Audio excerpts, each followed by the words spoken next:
What does it feel like when your team has finished a learning and development project and it went really well or really smoothly? To what do you attribute that success? What's the feedback your client or your sponsor provides to you? How do you think successful projects impact your team's reputation or how others perceive your team in your organization? Conversely, what's it like when a project feels like it's a disaster? When it's finished, what contributed to it not going well? What type of feedback have you received? And what do you think is the impression or the reputation then that your team has in the organization?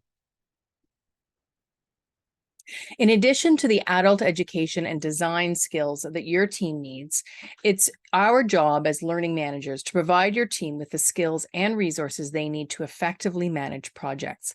Having learning and development and design skills isn't enough.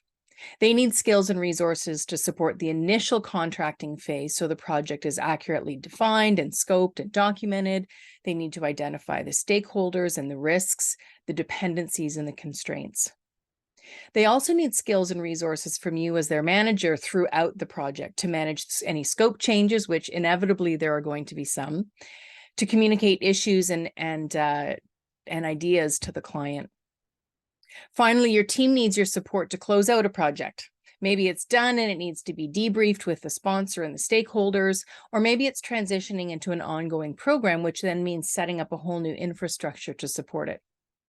By combining skills and expertise in both learning and development and project management, your team will create a more positive experience for your internal clients and develop a more positive reputation within your organization.